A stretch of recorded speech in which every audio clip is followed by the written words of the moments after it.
வணக்கங்க. நமக்கு ஏற்படக்கூடிய அவமானங்களை எப்படி நாம் வெகுமானமாக மாற்றுவது? அதாவது இன்றைய காலகட்டங்களில் ஒருத்தர் இன்னொருத்தரை அவமானப்படுத்திடுவாங்க அப்படின்னு சொல்கிறது. இந்த அவமானம் அப்படிங்கிறது அவர்களுடைய பொருளாதார நிலையை வச்சோ அவர்களுடைய தகுதி திறமையை வச்சு கூட அவமானப்படுத்துவாங்க. இந்த அவமானத்தை தாங்கிக் கொள்ள முடியாமல் சில பேர் தற்கொலை எண்ணத்துக்கு போகிறவங்களும் இருக்கிறாங்க. அதே சூழலில் அந்த அவமானத்தை சேகரித்து வைத்து அந்த அவமானப்படுத்தியவர்களுக்கு முன்பாக நாம் வாழ்ந்து காட்ட வேண்டும் அப்படின்னு சொல்லிட்டு அந்த அவமானங்களை எல்லாம் சேகரித்து வைத்து இந்த வாழ்க்கையில் வெற்றி பெறுவதற்கு அது ஒரு ஊக்க சக்தியாக பயன்படுத்தி கொள்கின்றன. அதாவது அவமானத்தை வெற்றி பெறுவதற்கான ஒரு ஊக்க சக்தியாக பயன்படுத்துகிறாங்க. இந்த அவமானங்களை கடந்து வந்தால்தான் நாம் வெற்றிகளை பெற முடியும். அவமானத்தை கடக்காம எந்த ஒரு சாதனையாளரும் வெற்றியாளரும் உருவாவது கிடையாது. மகாத்மா காந்தியடிகள் தென்னாப்பிரிக்காவுக்கு 1893 சென்ற பொழுது பீட்டர்ஸ் மரிட்ஸ்பர்க் அப்படிங்கக்கூடிய ரயில்வே நிலையத்தில் முதல் வகுப்பு பெட்டியில் பயணம் செய்யும் பொழுது அவரை என்ன பண்ணுறாங்கன்னா, நீங்கள் முதல் வகுப்பு பெட்டியில் பயணம் செய்யக்கூடாது அப்படின்னு சொல்லி அவர்களை நிறவெறி தாக்குதலுக்கு உள்ளாக்கி அந்த ரயில்வே நிலையத்தில் தள்ளிவிடப்பட்டார். அந்த சம்பவத்தை அவர் மனதில் வைத்து தான் பிற்காலத்தில் அந்த தென்னாப்பிரிக்காவிலேயே நிறவெறிக்கு எதிராகவும் போராடினார், ஆங்கிலேயருக்கு எதிராகவும் அங்கே போராடினார்.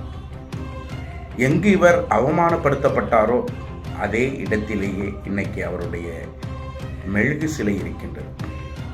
அந்த மெழுகு சிலையை நமது பிரதமர் மோடி அவர்கள் திறந்து வைத்துள்ளார். ஆக எங்கு அவமானப்படுத்தப்பட்டோமோ அங்கேயே மீண்டும் கம்பீரமாக எழுந்து நிற்பது தான் அது நமக்கு கிடைத்த ஊக்க சக்தியாக நம்ம பயன்படுத்திக்கணும். மதர் தெரசாவை எடுத்துப்போம். அவர் தன்னுடைய அந்த அனாதை இல்லம், தொழுநோய்களுக்கான அந்த மருத்துவ வசதியெல்லாம் பார்ப்பதற்காக நன்கொடை கேட்டு வங்காளத்தில் ஒருத்தட்ட போய் கேட்டிருக்கிறாரு, ஒரு செல்வந்தற்ற. அந்த செல்வந்தர் காரி உமிழ்ந்து துப்பியதாக சொல்கிறாங்க. செல்வந்தர் இவர் நிதிலாம் கிடையாது போ அப்படின்னு சொல்லி காரி உமிழ்ந்து துப்புனதாக சொல்கிறாங்க. அப்போ மதர் தெரசா அந்த உமிழ்நீரை துடைத்து கொண்டு, இது எனக்கு கொடுத்துங்க, இங்கே என்னுடைய அனாதை இல்லத்திற்கு பசங்க எத்தனை பேர் இருக்காங்க, அவங்களுக்கு ஏதாவது கொடுங்க அப்படின்னு சொல்லிட்டு கனிவோடு கேட்டதை பார்த்த அந்த செல்வந்தர் இரக்கம் கொண்டு செல்வத்தெல்லாம் கொடுத்ததாக வரலாறு சொல்லுது. ஆக அந்த அவமானத்தை அவர் உணர்வுபூர்வமாக எதிர்கொண்டிருந்திருந்தால் வேறு மாதிரி ஒரு சூழல் ஏற்பட்டிருக்கும். அதை தன்னுடைய வார்த்தையினுடைய சாதுரியத்தால் வெற்றி கொண்டுள்ளார். ஆக இப்படி பல வகையில் ஒவ்வொருத்தருக்கும் ஒவ்வொரு வகையான அவமானம் இருக்கும். அந்த அவமானத்தை எல்லாம் கடக்காமல் நாம் வெற்றி என்ற கரையை கடக்க முடியாது.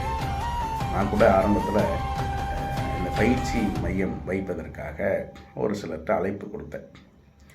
ஒரு சிலர் அதை உண்மையாலுமே பாராட்டினாங்க. ஒரு சிலர் அது எனக்குலாம் என்ன தெரியும் அப்படின்னு சொல்லிட்டு உதாசீனப்படுத்திய தகவல்கள் என்கிட்ட வந்துச்சு.